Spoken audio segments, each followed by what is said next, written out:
All right, welcome back to the Sports Wrap, joined now by Kevin McNamara, hoops writer over at the Providence Journal. All right, you're a Celtics fan. You wake up today with the number 3 pick, and you feel...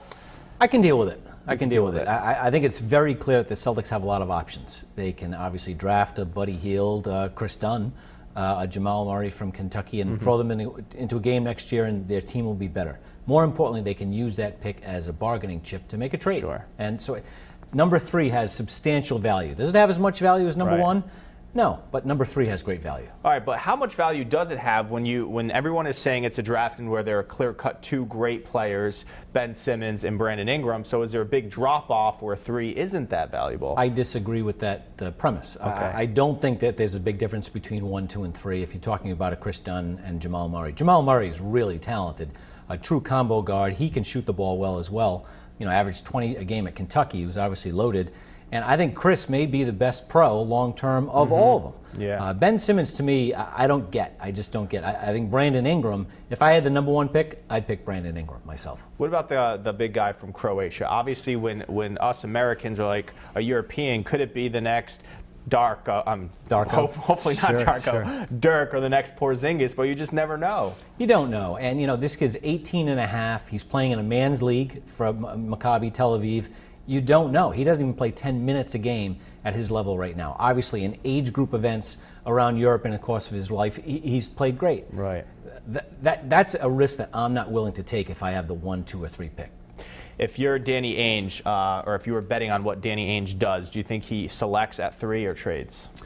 I think he selects and then trades. I think there's Boston is a unique market. Unfortunately, patience is not big in Boston. If you look at what's happened in the last 3 years with the Celtics, Brad Stevens has done exactly what you want to do. Sure. I think if you're in another city, you would take Jamal Murray and make another step. Instead, these crazy people in Boston, they're like, when are we going to win a championship? Right. Well, it doesn't happen that way. It's right. It's a process.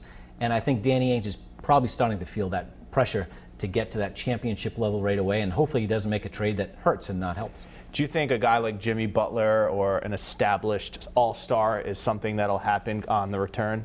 I don't.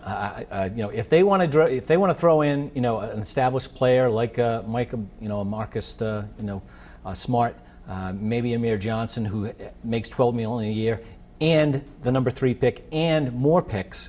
Sure, they can overpay for anybody, but right. Jimmy Butler doesn't do it for me. I mean, he's a borderline all-star. If they can get a top 10 guy in the league, sure, but you can't do that unless you really overpay in a trade.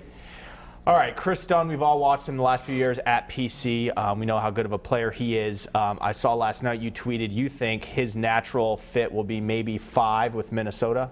Well, I don't think he's going to fall any lower than 5 or 6. Okay. Minnesota 5, New Orleans 6. He's definitely not going to go below those 2. I think both of those 2 would be thrilled to be able to have a chance to get Chris Dunn. Things can happen in 1, 2, 3, 4 with Chris. I think the only place that really doesn't need him is Phoenix, who has Eric Bledsoe. Right. He's their best player. I'm not a huge Marcus Smart fan.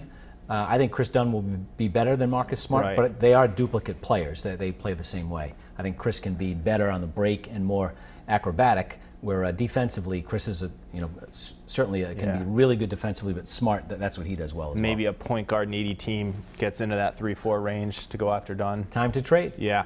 All right, quickly I want to talk about Ben Bentil, who had a nice NBA Combine. So are we thinking he's heading towards the NBA? Obviously, he has to declare an agent by the 25th. Do you think he goes that way? Yeah, I wrote on Monday that it appears very likely that he's going to go pro. I saw Ben on Sunday. I've talked with people who are close to the situation. I think he's going. I think he's content with being an early second-round pick and obviously hoping to sneak into the first round. And I think both scenarios are very possible. All right, let's talk some college lacrosse. Brown with a big game on Saturday against the Navy Midshipmen. 1 win away from their first Final Four since 1994. You've been covering this team all year. Really impressive group of guys. Number 2 in the nation at one point. Will it be a disappointment if they don't win Saturday? Are they expected to move on? No, I wouldn't say that. I'd say this is a toss-up situation. When you get to the Elite 8 round of the NCAA tournament, all the teams are good. Navy is very good. Obviously, just knocked off Yale, who's as good as Brown. I mean, that's a toss-up game. On the other side, you have the number 1 team in the country, Maryland, against Syracuse. Really an unbelievable doubleheader at Brown Stadium. We should know you want Syracuse on to Maryland, so we'll put a little bet on that later. Yes. How many goals are you going to give me? You have the #1 team.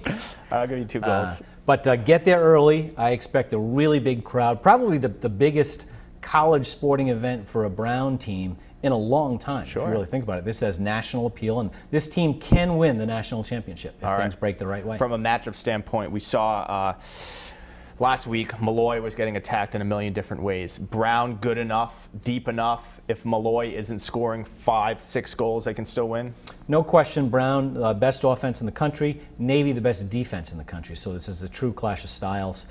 Brown's key guy is really not Malloy, it's the face-off guy, Will Gural, because if he wins face-offs consistently in a game like that and Brown has multiple possessions, they're going to win because they're obviously very explosive offensively. We saw him take many face-offs right for a goal last week. Dominated the face-off against Johns Hopkins. All right, so if you're predicting they move on to Philly for the Final Four? I do, and watch out for the Cuse. Or is it Maryland? Maryland, all right. Kevin, thanks so much for coming in. Much more from the Sports Wrap coming up right after this.